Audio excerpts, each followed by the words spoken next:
do you want to see die in the opening of Scream 6? Every Scream movie needs a great opening, and today I'm going to pitch how I would do things if I was in charge of Scream 6's script.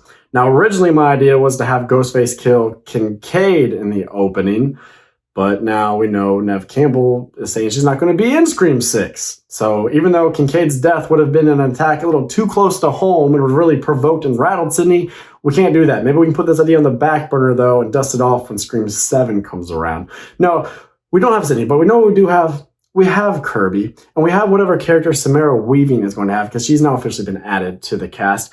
And both of these women, Samara Weaving and Hayden Panettiere, they have bold, strong, confident personalities, and they are more than capable of delivering a smart alecky, quick-witted quip. And I think that we should see them play off of one another. I think Samara Weaving should play a friend to Kirby. The opening should take place in Kirby's home, which is now in New York, which gives her proximity to Gale and the other characters geographically and emotionally. If things go down bad for her here in the opening, that would give us motivation for Gale to cover the events on her show and to really thrust herself back into the midst of things. But basically, this would all play out like this. We see these girls sitting down to watch a modern horror movie with a glass of wine in hand. Maybe they're watching a movie like the new Black Christmas, which was pretty much universally panned by fans, critics, everybody. Nobody really liked that movie. It is not how you do a Black Christmas movie. And so we could see the girls saying exactly that and having a field day with it, only for Kirby's phone to go off as she's mid-joke. She picks up the phone. It is, of course, somebody who sounds like Ghostface. Ghostface starts trying to scare her, trying to rattle her, trying to intimidate her, but Kirby's not having any of it. She's poised, she's calm, she's confident. She's been through this 1,000 times. It is apparent, and she quickly dismisses this person in a very belittling fashion. She puts the phone down, and Samara Weaving's like, "Are you okay? Do sickos really do this all the time? That's so messed up." And Kirby lets her know, yeah, it happens all the time, but it's so passé, so bland and boring and unimaginative. Most of these people, they just throw out what they've already heard 1,000 times and stab. It's just the same old quote, do something new. You know what I mean? And so they go back to watching the movie. Her phone goes off again. She hears a voice. And she starts having fun. She was just talking about the problems with this new Black Christmas. And maybe she talks about what Billy would have done in the old Black Christmas. She starts doing all sorts of vulgarities, really going at this guy in the fashion Billy would have. And she'd be like, see, is that good enough for you, Billy? Only for this person to be like, I'm not Billy. I'm more of a Stu fan. Or maybe I'm more of a Charlie guy, because Charlie was the one who stabbed Kirby in Scream 4. That would be really rubbing a nerve raw. That would be hitting her in the sensitive spot. So this kind of gets her rattled. This pisses her off. She hangs up. She blocks the number instantly, drops her phone in the middle of the couch. Samara Weaving goes, you know what, I'm just going to take that for you. The phone immediately goes off again from a different number. And Ghostface is really coming at her hard now. Roger L. Jackson is really providing all that malevolent energy. You know him. He's just a legend. All right. Great vocal actor. And so we're hearing the most menacing, evil, sneering Ghostface voice we've heard in a long time. You got the hairs on the back of your neck sticking up. You know things are about to go down, and Samara Weaving's character does too. You can tell she's bothered by what Ghostface is saying to her, and then we hear a sound from inside the house, somewhere from behind them or upstairs.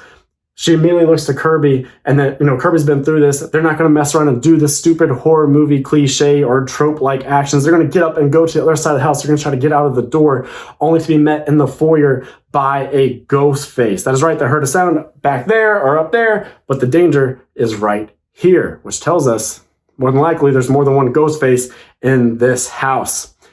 All right, an attack breaks out. The girls have the number advantage, though. It's 2-on-1. Both of them take their nicks, their bruises, their cuts, they're bleeding. Samara Weaving's pouring blood down her arm. Kirby's white t-shirt has blood splatter all over it, but they get the edge. They beat this ghost face killer. He's laying there. They unmask him.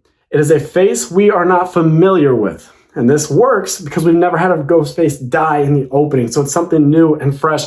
And now we always do a sort of mystery whodunit type of thing with Scream, but never like this, because now we can watch the movie through the lens of being like, okay, we know this person is in on it, but he was working with at least another Ghostface, maybe two other Ghostface, but everybody in this cast knew this person. This was a magnanimous, well-liked person who had nice relationships with everybody here. Everybody's a suspect.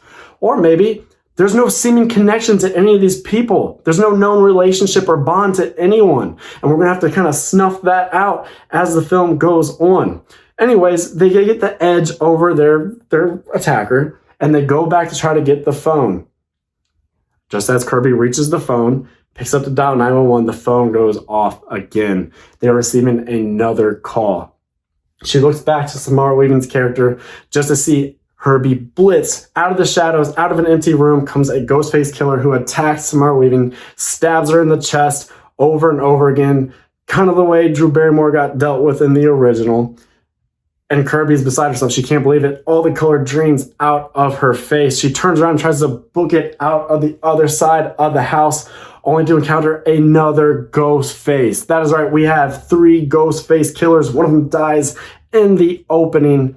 The other 2 don't, though, because Kirby's going to die here. A chase breaks out. It is suspenseful. It goes on for a bit. She maybe gets the advantage on one of her killers, kicks him to the ground, is about to get away, but she's just taking too much damage. She's leaking a trail of blood everywhere she goes. When she tries to hide, she's not aware of this trail of blood, and it gives away her location. She gets cornered, and she dies a very, very bad, ugly, horrendous death that is definitive, unlike the death we thought she had in Scream 4, and our movie has now been kicked off. Everything is full system go. Of course, Gail needs to cover this. She knew Kirby. She worked alongside Kirby. She'd have an interest in this, and we are in New York. So our Ghostface killers, it's not too outlandish that they would have been in Kirby's home because they're going to be residing in this area. And now we figure out, who are these other 2 killers? We know there's at least 2 other killers. There was a third. He's dead. How do they know this guy? Who here has a good enough relationship to be working with this individual? What is the motive? It's going to get really interesting if we do this. So anyway, that is my idea. That's how my mind's eye envisions this opening. I think that's what I would like to do. I think we could have some funny dialogue with these 2 women. We're going to be invested. Everybody loves Samara Weaving. Everybody loves Hayden Panettiere and the Kirby character. Everybody wanted to see her come back, and this would be a good way to subvert fans' expectations by killing Kirby off in the opening. And we could do some really cool, fun, fresh things here. A lot of stuff that nobody would be expecting. So that's why I like this.